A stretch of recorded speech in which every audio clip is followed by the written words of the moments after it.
This is Where We Live. I'm Lucy Nalpathanchel. Joette Katz has an important job. For more than 5 years, she's led the Connecticut Department of Children and Families after serving as a state Supreme Court justice. Today, Commissioner Katz and her Deputy Commissioner, Fernando Muniz, join us to talk about the department's work serving children. Do you have a question or comment about the Department of Children and Families? As always, we want to hear from you today. That number, 860-275-7266. Email wherewelive@wnpr.org. And you can find us on Facebook and Twitter @wherewelive. I want to introduce and welcome back to the show DCF Commissioner Joette Katz. Thank you for coming on today. Thank you for having me. Also, her Deputy Commissioner Fernando Muniz. Welcome to the show. Thank you. So, Commissioner Katz, 5 years is a long time to lead the Child Protection Agency in the state of Connecticut. I've heard it described often as like a thankless job because no matter how many successes you may see, it's the setbacks that get the most attention. How do you think you've done so far? Well, I'm just going to correct you for the record, and January 5th, it will be 6 years. Oh, 6 years. Yes. So how do I think? Well, I want to clarify also, I don't think it's a question of how I've done. I think it's really how the department's done. And if you look at national standards, if you look at people like the Annie Casey Foundation, if you look at other commissioners, I would say we've done very well. Is there room for improvement? Always.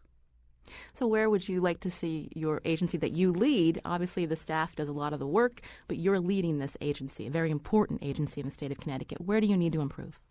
Well, our budget is about $100 million less than it was when I came in, and I don't see that changing in the foreseeable future. So for us, it's, I think, enhancing our ability to continue to do public-private philanthropy. We launched one of the first social impact bonds projects in the country around foster care, substance abusing parents. I think we need to figure out better ways of doing that and, frankly, finding additional federal dollars to be able to continue to enhance the service delivery of the agency. We've reduced congregate care dramatically. We don't have kids out of state regularly. I think I've said before I could probably give you the Social Security numbers of the kids who are out of state. But the families we're serving are intense.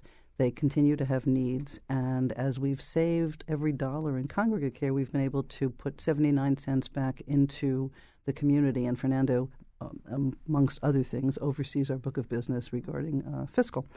And so I'd like to be able to continue to do that. We've enhanced a lot of work around mental health, expanding EMPS, et cetera. But I think we need to continue to do more of that because as we keep more kids at home or in foster families, we need to be able to find resources to continue to serve their both mental health needs, their parents' mental health needs. It's no secret we have a huge substance abuse problem in this state as well as elsewhere. And again, domestic violence continues to be an issue. So all of this is to say that we need to be able to continue to serve families in the community through wraparound funds and need to be able to figure out better ways to do it and more money with which to do it. More money is something that all state agencies are looking for to do their work. And because the budget crunch over the last few years is getting worse, you mentioned social impact bonds. Mm-hmm. So this is a different way of finding money to help you continue your mission? Exactly. So through social finance, which was the intermediary in Massachusetts, they brought together private funders. And essentially, it's found money. We only have to repay it if we are 100% successful. And in the meantime, it allows us to expand services and delivery to our families and keep more children at home. And the initial hard sell there, so to speak, was, when you're going to private industry and you say, look, we want money to serve families who have substance abuse problems, let's say, for example. And we want to be able to do that so they'll keep their kids at home. And at first, the visceral reaction is, well, why do we want to serve all of these people with substance abuse problems, et cetera? And then you explain to them fiscally, well, if you don't, you end up bringing their children into care. What does it cost to raise 3 kids in foster care for 18 years? You do the math, and suddenly it becomes a bargain. So we're reaching out. That's one way we're doing it, enhancing our book of business. You mentioned reducing congregate care has been an important success.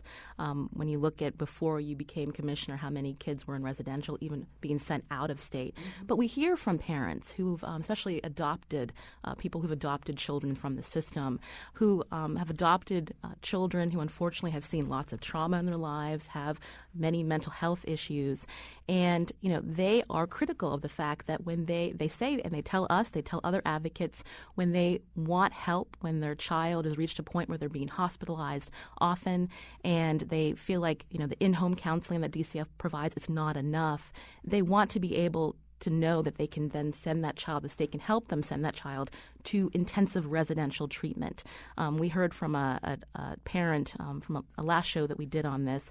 I just want to have her explain to you what ICAPS did for her and her child that needed help. They instituted ICAPS, which was another failure. It's two young social work degreed people who have no experience dealing with these intense behavioral issues or the intense mental health needs.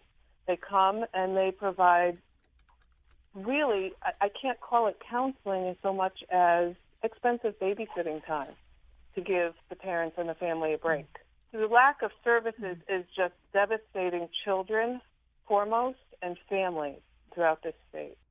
And that's Julie from Farmington again. She's criticizing this in-home counseling that DCF provides. How do you respond to parents like her?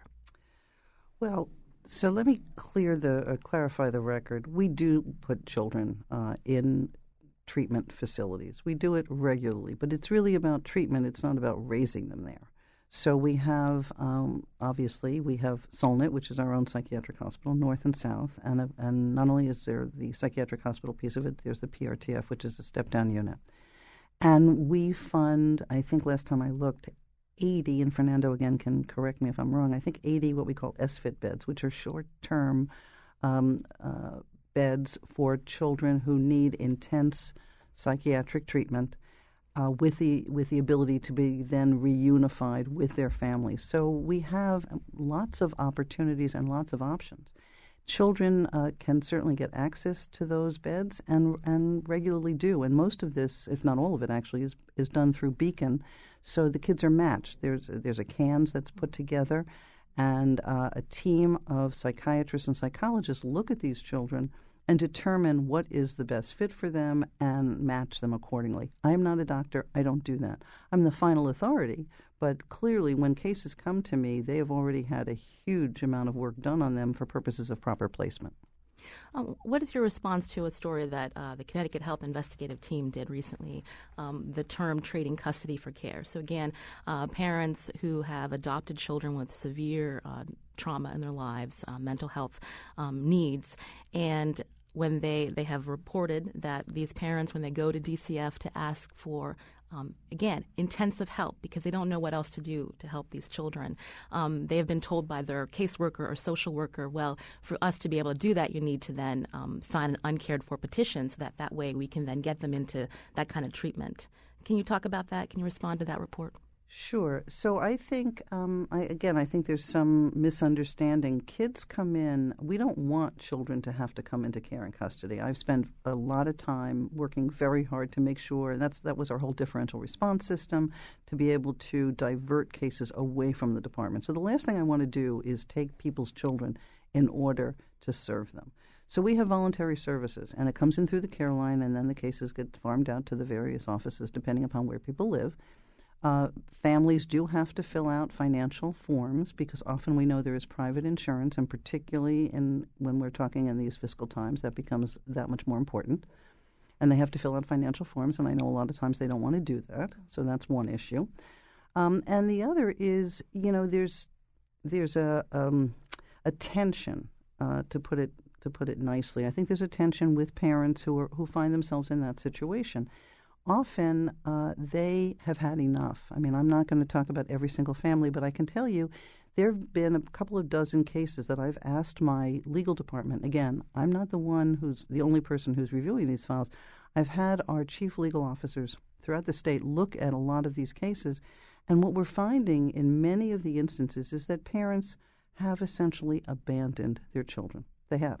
Not in every instance. I do not want to by any means castigate everybody, but in a number of cases we have found that to be the case, and that's a hard thing. And I understand how parents might get to that point, But a lot of them have said, we're done. We can't do this anymore. And I understand it. And it doesn't mean that we're going to move to terminate their parental rights. But it does mean that at that point, we have no choice but to step in and to take care and custody of that child. And that also then means that we have to help dictate, if not drive, the psychiatric interventions. And parents may not always be happy with that. And hopefully we can reach some sort of an accommodation.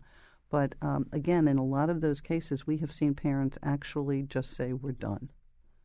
This is Where We Live. I'm Lucy Nalpathanchel. Today I'm speaking with DCF Commissioner Joette Katz. Her Deputy Commissioner is also here, Fernando Muniz. If you have a question or comment, 860-275-7266. I wanted to turn back to you, Commissioner Katz, before we go to a quick break and then take some calls. When we talked to the reporter who did that story, Lisa Chetical, and she profiled some of these parents were heartbroken. They didn't want to abandon their children, but they felt like they had no other option. I guess, are your hands tied because of the state, financial issues where you have to be very careful about, what kind of services you can give a child? Because unfortunately you can't, spend a ton of money on every child who needs, really intensive help. No, I don't think it's a fiscal situation. I mean, the couple of cases that come to mind are sometimes parents don't agree to take a child back. So in other words, let's assume we're coming in through voluntary services. We've provided residential care and treatment for a child, and the medical team says this child can go home. This child should go home. This child is ready for discharge with wraparound services, and parents are saying, no, can't do it. We're not equipped. We can't do it. Well, if we have the medical professionals telling us this child is ready for discharge and a parent isn't willing to do it, that's really where the tension arises in a lot of these cases. So I just want to be clear, it's not about rejection, refusal, or lack of resources. It's really more about a lack of meeting of the minds. So when there are something called uncared for petitions filed, give me an idea of what that means. Sure. So actually this is very interesting because a couple of years ago a number of parents came to me and said, look, our children are not uncared for. We love them deeply, but we cannot take care of them. And so they came to me at the legislature and said, but we hate this uncared for petition. We are prepared to let you take our children because we can't do it anymore. But please don't say our children are uncared for. So I worked very hard to try and get some legislation passed that basically creates a different category for that subset of families, to say the child has specialized needs and the parents can't meet those needs. And I think everybody would agree under the set of circumstances I've just described. And unfortunately, frankly, certain members of the advocacy community didn't quite understand what I was saying, thought it was a rejection of services, and fought against the legislation. And I'm hoping, again, that we can revisit it this year because, again, these are parents who have said, we're not abandoning our children. We just can't do it, and we want you to do it for us, but please don't say that they were uncared for because they were deeply cared for and deeply loved, and I respect that. I think the uncared for petition, putting my former hat back on, to me, the uncared for petition is almost like a plea bargain. I mean, that to me is the best use of it. So you have parents where it really may be an issue of abuse and neglect, but they don't want to admit to that. So you sub it down to an uncared for, and everybody says, fine, we're happy. We don't need to rub your nose in it. We just need to make sure that the kids get what they need. And I think probably the best use of an uncared for petition is in that instance as essentially a plea bargaining tool. But I think there's a subset of families who really do care deeply for their children, but they just can't do it anymore, and I respect that. Let's take a quick call before we go to break. Lisa's calling from Torrington. Lisa, you're on the show. Good morning. I'm just calling. I'm hearing, this idea that some of these folks, probably including myself, are reaching a point where we're just done and are abandoning all hope and needing to be done. And I think on a certain level that's accurate in terms of bringing the child home to live in a situation where we really do not see that as being feasible. I think that I have been in that situation myself, and I've met many people in that situation. But I don't think that that's actually a point of abandonment. And I think that's where the conversation needs to be happening. And I think that it would be very, very good if we could continue to have a conversation where we're able to talk about that particular subset of families, because I do believe that is where some of the greatest harm is being done, and what's being perceived as abandonment is really, truly a desperation, and the children are harmed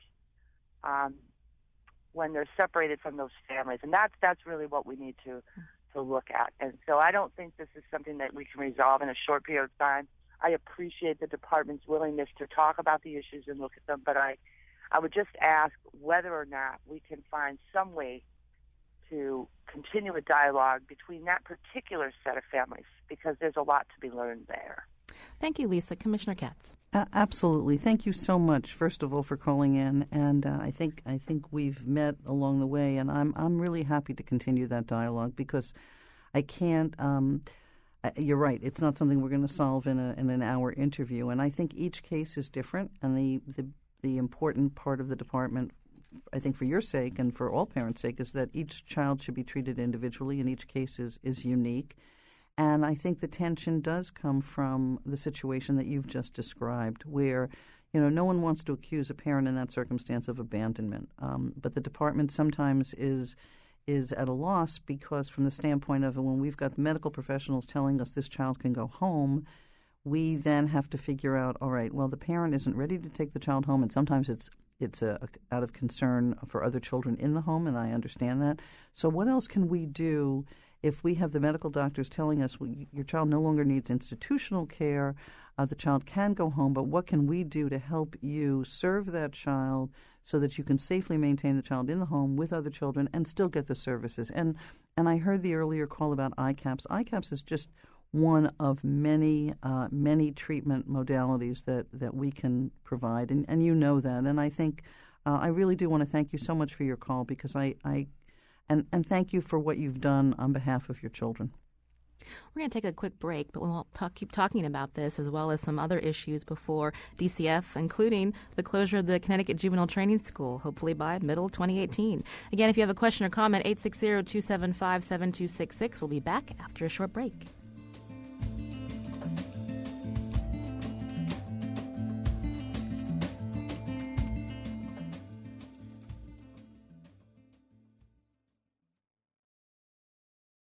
This is Where We Live. I'm Lucy Nalpathanchel. Today we're talking with Commissioner Joette Katz, who leads the Connecticut Department of Children and Families. Her Deputy Commissioner, Fernando Muniz, is also here in studio to take your calls or your questions, 860-275-7266. You can email Where We Live at WNPR.org. Find us on Facebook and Twitter at Where We Live. And before we transition to the Juvenile Training School, which has been a hot topic this past year and a half, we're getting a tweet from a listener, Chris, who writes, what is the agency doing to increase transparency and respect for foster parents? Who wants to take that one? Deputy Commissioner Muniz, you're on the hot seat. Sure.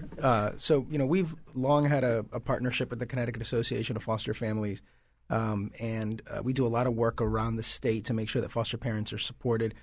We've had a campaign internal to the department to really promote the importance of foster families, and so there's a lot of work that we've done in that area. I want to take another call before we go again to the Juvenile Training School. Someone's calling related to what we had talked about earlier. Victoria from New Hartford. Victoria, you're on the show. Hi. I just wanted to make a comment, Commissioner Katz, that we utilized the ICAPS program and had a very positive experience with it. We did not have a great experience through the voluntary services aspect of it, but the program itself was a life changer for us. But we're also right now currently experiencing being a foster family. And I do have a question about, it appears, this is, again, the first time we've experienced foster services, caseworkers in the DCF office. It appears that there's a lot of new caseworkers. I don't know if that's a true statement, and what's the kind of training that they go through there and caseloads that they have? Like right now, I know the caseworker that we're working with has like 25 cases. Mm-hmm. And so what is the training that they go through, and the positive is that it sounds like they're getting more staff, but maybe the downside is, what is the training? There's just been some inconsistent experiences. Thank you, Victoria, for that call. So that's a good question. What is the caseload, and what's the difference between a caseworker and a social worker? Sure. So all our social workers undergo about a 10-month training period, and during that time, They take approximately 25 classes at our training academy that range from family engagement to legal work to all the things that they need to do, case planning. And during the early months, we add cases to their caseload to get them up to, right now our average caseload is about 13 cases per caseworker. And so all of our social workers carry different types of cases. What she may be referring to is that we have some social workers that are liaisons to the foster families, and their caseloads are a little bit higher. And those are the folks that provide support to the foster families, not necessarily carry the cases of the children on the caseload. And what is the ideal caseload, so to speak? We're at about the ideal. The Child Welfare League of America says that the ideal caseload is about 15 cases per social worker. But in addition to looking at cases, the commissioner's been very clear over the last couple of years that we're really worried about workload. And one of the things that's happened through the implementation of differential response is that our lower risk cases are now being served by community provider agencies. And so all of our cases that our social workers are now handling are the higher risk cases. And so we really try to maintain their caseload at 13 or lower. And explain differential response. So this is how, if a call comes in, you weigh how DCF should respond, because it's not like every case you come in and take a child. Absolutely. So the assessment is the same, but what DRS or differential response is aimed at is families where there are no safety issues and minimal risk. So again, getting back to my earlier comment about people shouldn't have to come into the department. Their children should not have to come into care and custody. I should not have to be their parent for them to be able to receive services. So the differential response route has allowed us to essentially not treat everybody uniformly, and not everything requires a forensic analysis. So when we determine that children are safe and that there's minimal risk and we can treat their families in the community without the cases being officially opened on our books, we do that. That's the good news. What that means, though, and Fernando just mentioned it, is that the cases coming into our care and custody are that much more challenging. So, or let's put it this way, there's no easy case. So I go around the state and I often analogize to going into your pediatrician's office. And so, sometimes kids are there for inoculation or a well visit, and some kids are there because they have very serious illnesses. Well, right now, the kids coming into our care and custody, we don't have any kids just coming in for routine inoculations to follow through with that analogy. And that means that the work, it's really not just about caseload, it's about workload. And that's what I constantly talk to people about and make sure that they understand that it's not just the number of cases one has on one's docket, so to speak. It's really about the work associated. And so we have liaisons, we have support workers, because, again, it's not just the social worker looking after the children. It's also trying to figure out what does the family need. And if I can just follow up very briefly in that regard. So 6 years ago, we had about 15% of our kids going to kin or family members when they came into foster care. And right now we are up to 43%. And so one of the ways we got there is we instituted considered removal meetings. So when a case comes to our attention and we find out that obviously there's a significant issue and there's a safety issue and a risk, et cetera, we immediately convene before removal, and we've been able to do this in 78% of the cases. So before a child comes into care, we bring everybody to the table, and we say to the family, bring your lawyer, bring your doctor, bring your minister, bring everybody that you can to the table so that we can figure out together how to ensure that child's safety. Of the 78% of the cases that we did prior to removal, half those children did not come into care, which means we were able to keep them in their home and provide whatever it was they needed in their home. Half of the children who did come into care, of those, half went to kin or family. We call them fictive kin, people that the children knew.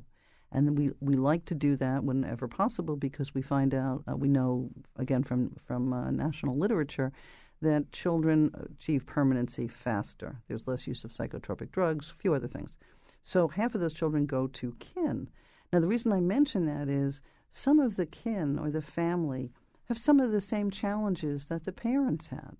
So, again, it can't be a dump and run. It's okay, you're going to take care of your grandchild, but what do you need to be able to safely maintain that grandchild? And those are the services that we also help provide to that family.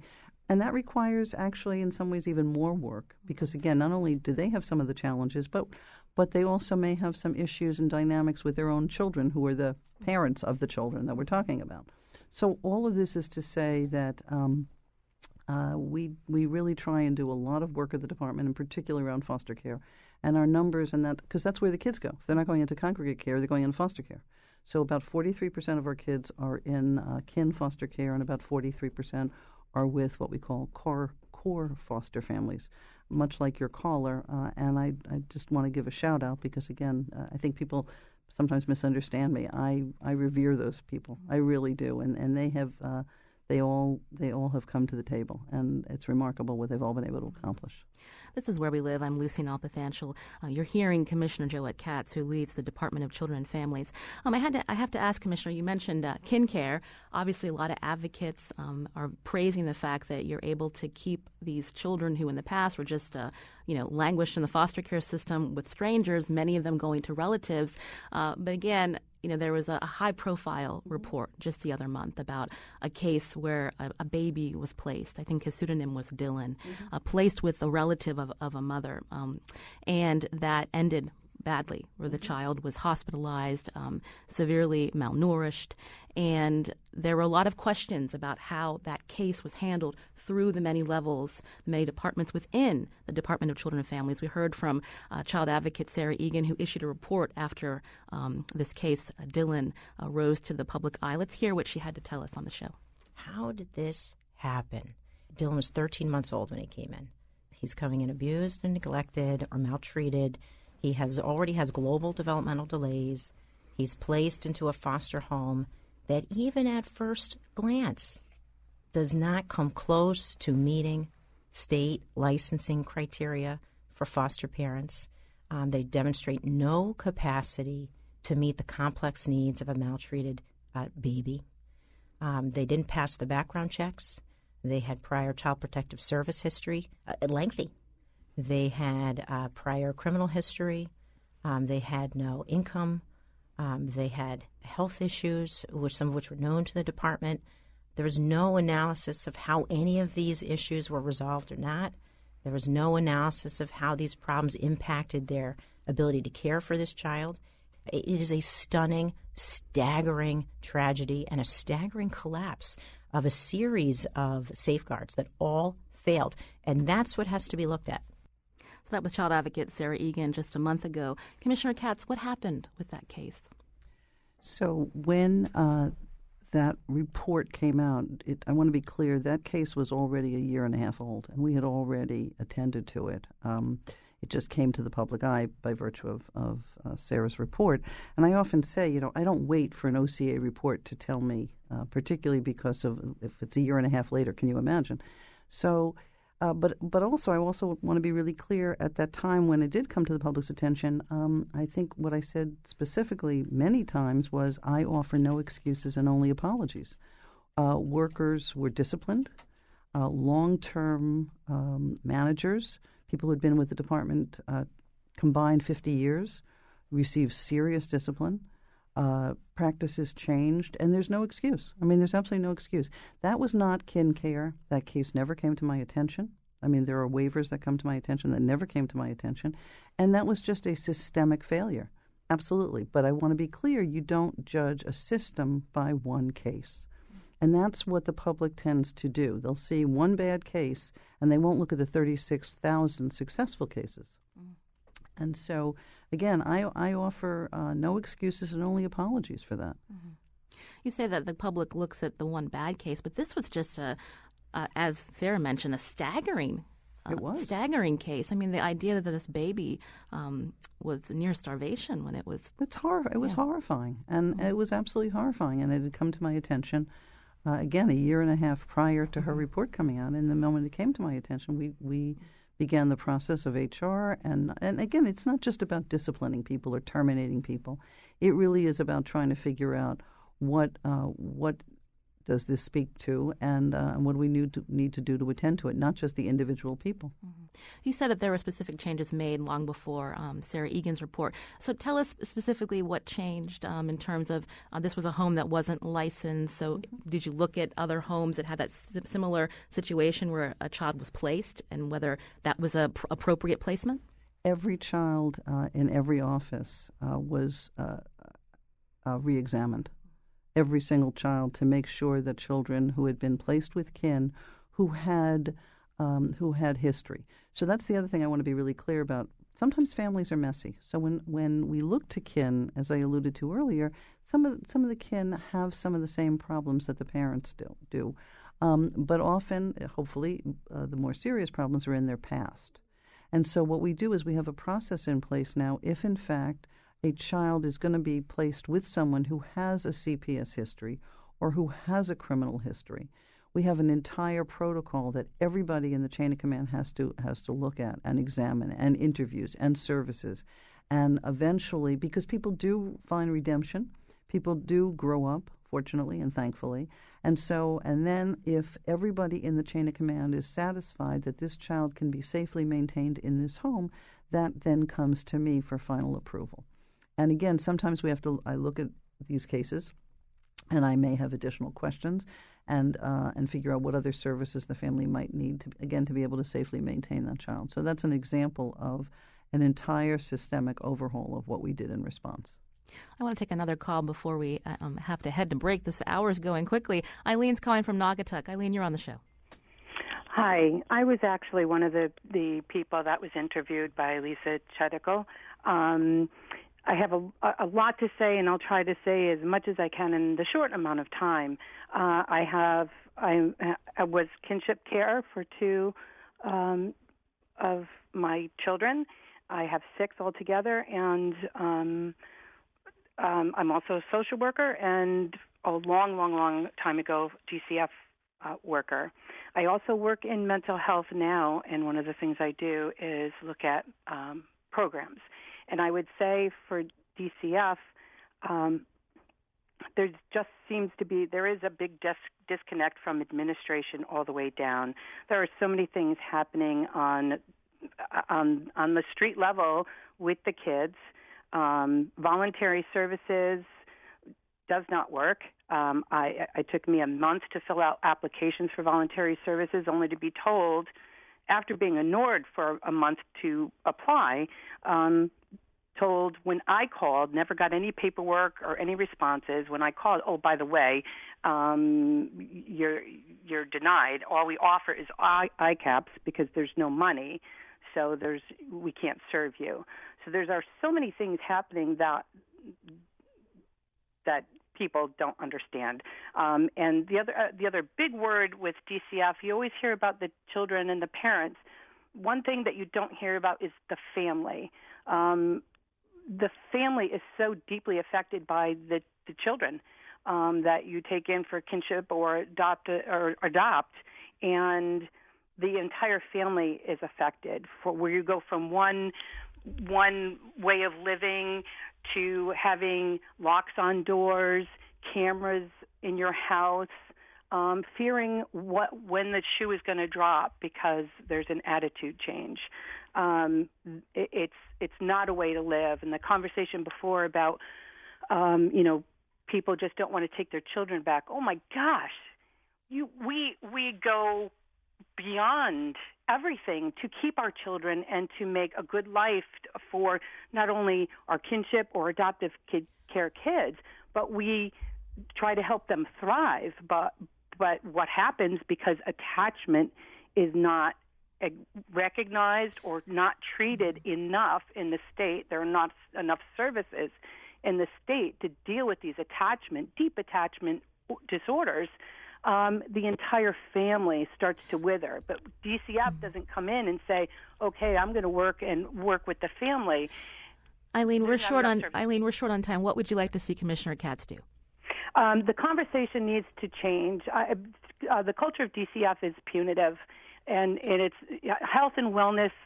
For DCF to do health and wellness, when the culture of DCF is abuse and neglect, the two don't mix. I have never met anybody that wants to go to DCF for help. All right, let's let Commissioner Katz respond. I know that was a long comment, but Commissioner Katz, again, lots of frustration. I mean, I'm sure you work with a lot of families that there's a good relationship. They feel like their needs are being met, and then you have families like Eileen who are frustrated. What can you tell them? Well, the first thing I would encourage her to do, if she hasn't already, is actually to call Ken Meiseglan in the Ombudsman's office, who is really my extension in the community, and that would be the first place I would ask you to call, because Ken can then, frankly, he and his staff can sit down with you, sit down in partnership with the office, and figure out really where the disconnect is. Because I think one of the hallmarks, frankly, of this administration has been around family engagement and partnership. So I'm very sorry to hear that you still see us as a punitive agency, because, frankly, I think not only is that not what's going on, it's certainly not the message that I would want to convey. And before we go to break, just quickly back to the Dillon case. You said that you did a review to see if there were other similar situations where a child was placed into a home and there was a licensing waiver. Did you find more cases that were handled that way? Fortunately, we found that all the children were safe, but there were a few other cases, absolutely, that where people misunderstood protocol and they had to go back and do some additional legwork. But again, nothing of that nature, and nothing that would suggest that the children were not safe. And in fact, as I said, frankly, all of them were not only safe, some of them had been reunified, but all of them were thriving. This is Where We Live. I'm Lucy Nalpathanchel. We're going to take a quick break. When we come back, I promise we're going to talk about the Juvenile Training School. We can't forget that. 860-275-7266.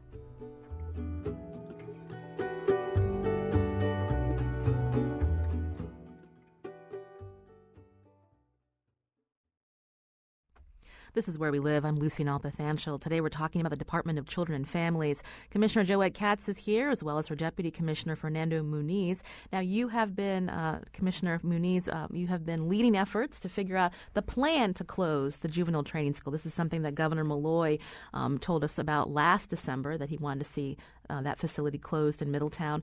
The plan has been submitted to JPOC, the Juvenile Justice Oversight and Planning Committee. Tell us about the plan. How's it going to happen? Sure. So since the governor called for the closure of the training school last year, the commissioner asked me to lead a planning effort. That was a pretty inclusive process that we led last spring and summer. And I recall you came to one of our focus groups that we did in Hartford. So we did about 20 focus groups across the state. We consulted with a number of national foundations and experts in juvenile justice. And essentially, the plan that we've developed isn't just about the closure of the facility. It's about creating the environment in the juvenile justice system that would allow for more youth to be served in the community and in their homes, and fewer youth to be served in the facility. So we have a multiple stage process that's already underway. We're looking at changing some of our job descriptions at the facility to make it more therapeutic in nature and less correctional, which is one of the criticisms that folks have had. And then we're also looking at other facilities that could serve to replace the secure capacity that we have at the training school. A lot of lawmakers have been paying attention to the Juvenile Training School simply because of price tag. It costs a lot to run that facility. The census has gone down considerably. I think there's maybe 47 youth that are housed there now. And we should mention that most of the kids that DCF handles, so to speak, on the delinquent side, it's a small percentage, right, compared to the others on your neglect side. And so these are some of the kids that end up at the Juvenile Training School, not all. We spoke to Maureen Price Borland on a show. She's Executive Director of Community Partners in Action. I'm sure you both know her well. And one of the things when you said about the community forums, Commissioner Muniz, the concern of community providers is, well, if we close the facility, we save millions. How will the state get that money back into the community to help providers like Community Partners in Action and others help these youth? What is your response to them? Yeah, that's right. CJTS is a very expensive program, but part of the reason that it's so expensive is that it's a completely self-contained, secure residential facility. So it has its own medical department, clinical department. We operate a school there for the boys. So for many of the community provider agencies that serve young people, some of those services are farmed out to the local community, the local schools, and those kind of things. As we continue to downsize the training school, I think some of the dollars that are saved there could potentially be used for community programs. I think one of the things that people don't understand is that the dollars that were saved by downsizing it to date are already out of the DCF budget. And so, with these tough fiscal times, that's one of the things that we had to let go of when we moved from staffing for 150 youth to 50. So are you saying that, that there's a potential that some of the savings when the training school closes could go back to the community providers, but that's really out of your hands? Right. I mean, with the state facing a $1.2 $1.5 billion deficit in the coming year, I think that'll be up to the Appropriations Committee and the governor to make decisions about where those resources could potentially be housed. The one thing that's happened over the last several months, though, is that the population seems to have stabilized at around 45 to 50. And I'm not sure that it would get much smaller than that in the near future. So we'd have to really take a look at how much smaller could we make any future facility. We've heard from advocates that say if the juvenile training school closes, which has been a long time call from them, they don't want to see a mini juvenile training school in a community. And so what's the plan? Because there may be some kids who do need technically a secure facility. What's the plan in this final plan that you submitted to JPOC to handle that? Where would these facilities be? Sure. So we're looking at a number of facilities that the state already owns to see what could be converted potentially to secure space. And I think the concern about the training school looking too correctional is mostly about the housing units themselves. So folks walk into the housing units and see locked doors and very small windows, and I think rightfully so criticize it for being too much of a correctional model. So we're engaging an architect from the Department of Administrative Services. We're visiting some other states. So we'll be in New York City in January. We've been invited to go see Missouri, which is a national model around smaller facilities, to really try to understand what it would look like to be secure but not correctional. And so we'll be visiting the High Meadows facility, which a former DCF facility that's been closed since 2009. We're going to be looking at some other places to see what we could convert for that kind of secure space. And so is it likely that we would see the training school? Are you on the right track to get the training school closed by middle 2018 as the governor recommended? Yeah, I believe we are. I think, we'll have to determine, where we could put 50 or so beds or 40 or so beds, whatever the number ends up being. I think we'll also be looking at the training school itself to see if that space could be retrofitted and sort of redesigned into a different kind of facility in the event that we're not able to secure other space. I think, one of the things that's been pretty clear since we mentioned some potential locations across the state is that already folks in those communities are concerned. It's very difficult to open up a juvenile justice facility anywhere, and I think people in those communities are already expressing a concern about us doing that. I want to take some calls now. Thomas has been holding from Danielson. Thomas, you're on the show. Quickly. Yes, good afternoon. I was curious about the situation with the children where the children does not want to be with his biological parents, but he'd rather be with his adopted, well, not adopted because I was supposed to be adopted. But I had a situation where I was going to be adopted, but I had another family member who I barely knew came up and attested it. And, of course, this is quite a few years ago. Has that changed? So your question, Thomas, and I'll have either Commissioner Katz or Deputy Commissioner Muniz respond. When a child does not want to go back to his biological family, but the state says they have to, is that still a policy? It sounded like that's what happened with Thomas. You're catching me. I feel like I have half the information. So I'm a little bit at a loss, Thomas, because, first of all, as you said, it was a long time ago. So I have no idea what the court proceedings were, what a judge determined, what the issue with your biological family was versus somebody else. So these things are not done in isolation. It's not just DCF acting alone. And so, again, without more information, it's hard for me to give you a categorical answer. But it's a much more complicated conversation. So perhaps if we can continue to have this offline, and you can better inform me, I could better answer you. I'll ask our call screener to get Thomas's information so that Perfect. we can forward that to Thank you. I'll take another call. Carl's been holding from Wallingford. Carl, just a few minutes left to the show. What's your comment or question? Just a comment. Long-time listener, first-time caller. So I'm a foster parent, and my husband and I recently adopted our son, who was placed with us after about 8 months in care. And so I don't really have a question, but I just wanted to commend DCF, our social workers, and Commissioner Katz for really allowing us to have such an incredible foster-to-adopt experience.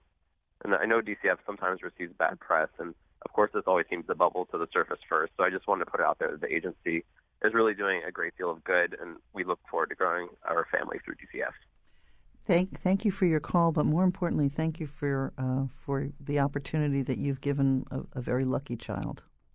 All right, another call. Deborah from Colchester. Deborah, you're on the show. Hi, yes. My grandson was taken from his home by DCF via a SWAT team, many police, and because his doctor said he wasn't being treated properly for his asthma.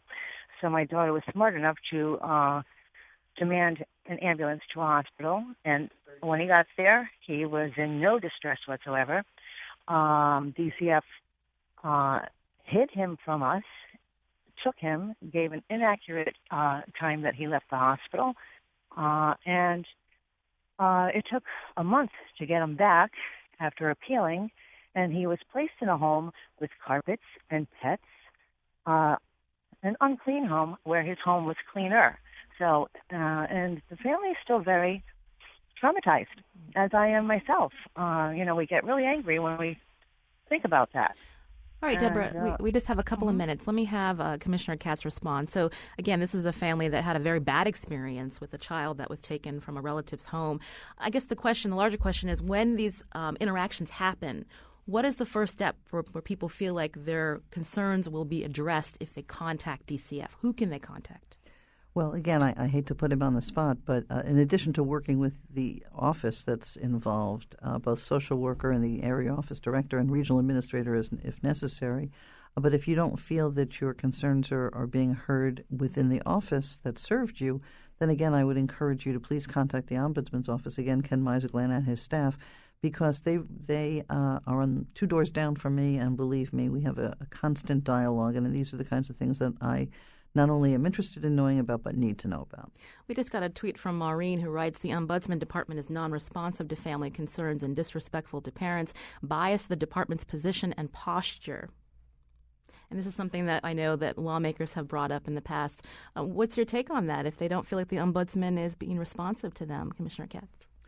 Well, I'd like to know a little bit more about that, because when I hear that, I often then find out that they didn't even try to contact the Ombudsman's office. There's somebody out there who shall remain nameless at the moment who's telling people, oh, don't bother to call. So the calls aren't even coming in, and then people are just perpetuating that rumor. So again, if people are not being responded to, I want to differentiate between not being responded to and not getting your way, because I think there's obviously a real difference there. But if people aren't being responded to, then you write me directly, and I invite people to do that regularly. I'm happy to say it doesn't happen very often. I've heard that in the past, too, from parents and advocates. Would you support an independent ombudsman that's not someone within the Department of Children and Families to handle these kinds of concerns? Well, I think we have that. We have it through Federal Monitor. We have it through the OCA. We have it through all the advocacy groups.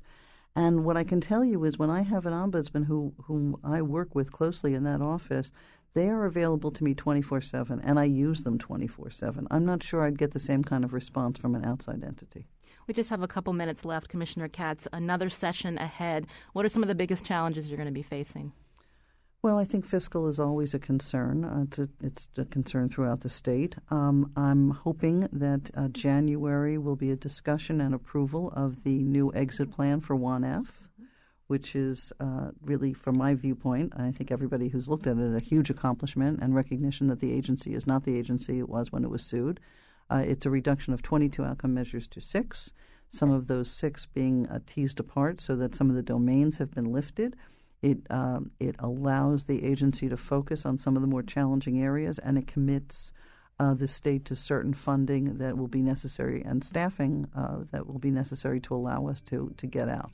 That's right. So that was a court oversight for more than 27 years. You're getting closer to getting out of that. Correct. And I hope to be spending January on just doing that.